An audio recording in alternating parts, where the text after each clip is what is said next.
आंवला एकादशी का व्रत कब रखा जाएगा? एकादशी तिथि जगत के पालनहार भगवान विष्णु को समर्पित मानी गई है। फाल्गुन माह के शुक्ल पक्ष की एकादशी को आंवला एकादशी यानी आमल की एकादशी के नाम से जाना जाता है। इसे काशी में रंगभरी एकादशी भी कहते हैं। आइए जानते हैं कि मार्च में आमल की एकादशी का व्रत कब रखा जाएगा। आंवला एकादशी 2025। हिंदू धर्म में एकादशी तिथि को भगवान विष्णु और मां लक्ष्मी की कृपा पाने के लिए सबसे शुभ माना जाता है। जीवन में सुख शांति की प्राप्ति के लिए भी एकादशी का व्रत किया जाता है।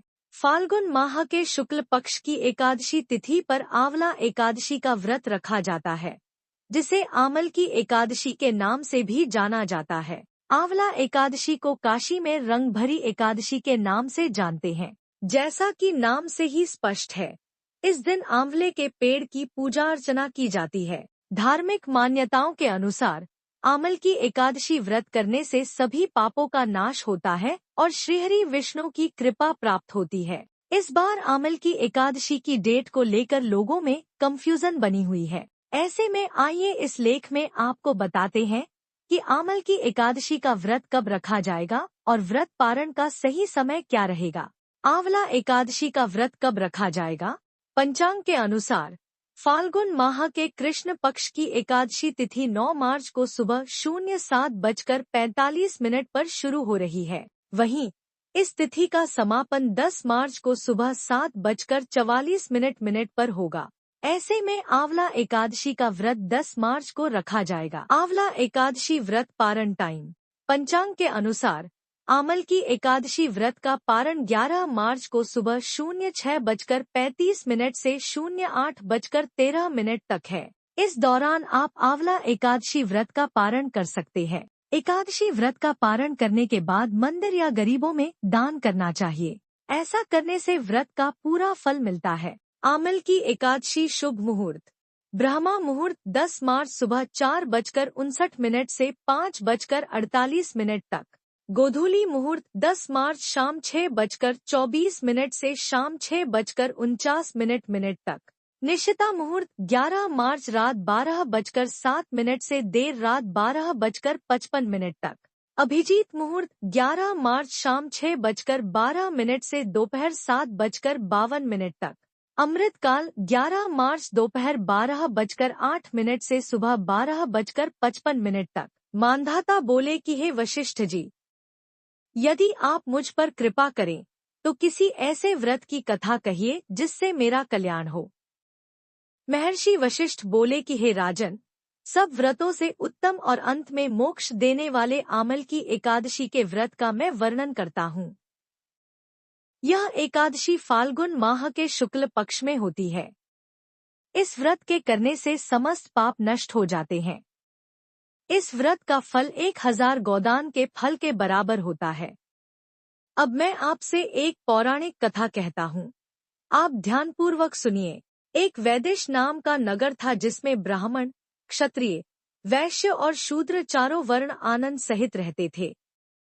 उस नगर में सदैव वेद ध्वनि गूंजा करती थी तथा पापी, दुराचारी तथा नास्तिक उस नगर में कोई नहीं था। उस नगर में चैत्रथ नाम का चंद्रवंशी राजा राज्य करता था। वह अत्यंत विद्वान तथा धर्मी था। उस नगर में कोई भी व्यक्ति दरिद्र व कंजूस नहीं था। सभी नगरवासी विष्णु भक्त थे और आबाल वृद्ध स्त्री पुरुष एकादशी का व्रत किया करते थे। कैसे करें आमल की एकादशी पर व्रत पूजन? जाने 8 काम की बातें। एक समय फाल्गुन मास के शुक्ल पक्ष की आमल की एकादशी आई। उस दिन राजा, प्रजा तथा बाल वृद्ध सबने हर्षपूर्वक व्रत किया। राजा अपनी प्रजा के साथ मंदिर में जाकर पूर्ण कुंभ स्थापित करके धूप, दीप, नैवेद्य, पंचरत्न आदि से धात्री, आंवले का पूजन करने लगे और इस प्रकार स्तुति करने लगे। हे धात्री, तुम ब्रह्मस्वरूप हो, तुम ब्रह्मा जी द्वारा उत्पन्न हुए हो और समस्त पापों का नाश करने वाले हो, तुमको नमस्कार है। अब तुम मेरा अर्घ्य स्वीकार करो। तुम श्री रामचंद्र जी द्वारा सम्मानित हो, मैं आपकी प्रार्थना करता हूँ, अतः आप मेरे समस्त पापों का नाश करो। उस मंदिर में सबने रात्रि को जागरण किया। रात के समय वहां एक बहेलिया आया जो अत्यंत पापी और दुराचारी था। वह अपने कुटुंब का पालन जीव हत्या करके किया करता था। भूख और प्यास से अत्यंत व्याकुल वह बहेलिया इस जागरण को देखने के लिए मंदिर के एक कोने में बैठ गया और विष्णु भगवान तथा एकादशी महात्म्य की कथा सुनने लगा। इस प्रकार अन्य मनुष्यों की भांति उसने भी सारी रात जागकर बिता दी। प्रातः काल होते ही सब लोग अपने घर चले गए तो बहेलिया भी अपने घर चला गया। घर जाकर उसने भोजन किया। कुछ समय बीतने के पश्चात उस बहेलिये की मृत्यु हो गई, मगर उस आमल की एकादशी के व्रत तथा जागरण से उसने राजा विदुरथ के घर जन्म लिया और उसका नाम वसुरथ रखा गया।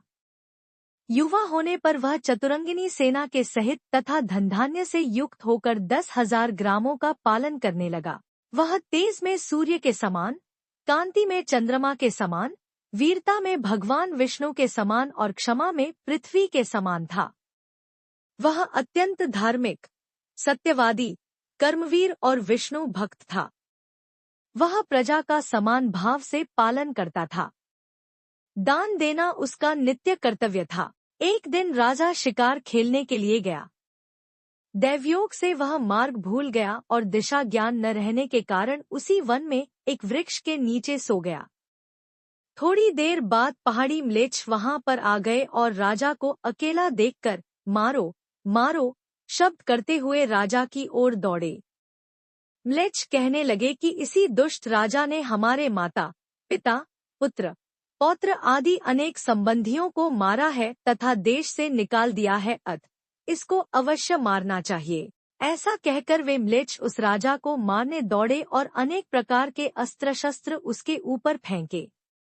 वे सब अस्त्र शस्त्र राजा के शरीर पर गिरते ही नष्ट हो जाते और उनका वार पुष्प के समान प्रतीत होता। अब उन म्लेच्छों के अस्त्र शस्त्र उल्टा उन्हीं पर प्रहार करने लगे, जिससे वे मूर्छित होकर गिरने लगे। उसी समय राजा के शरीर से एक दिव्य स्त्री उत्पन्न हुई। वह स्त्री अत्यंत सुंदर होते हुए भी उसकी भ्रिकुटी टेढ़ी थी।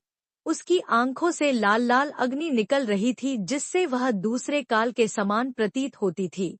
वह स्त्री म्लेच्छों को मारने दौड़ी और थोड़ी ही देर में उसने सब म्लेच्छों को काल के गाल में पहुंचा दिया।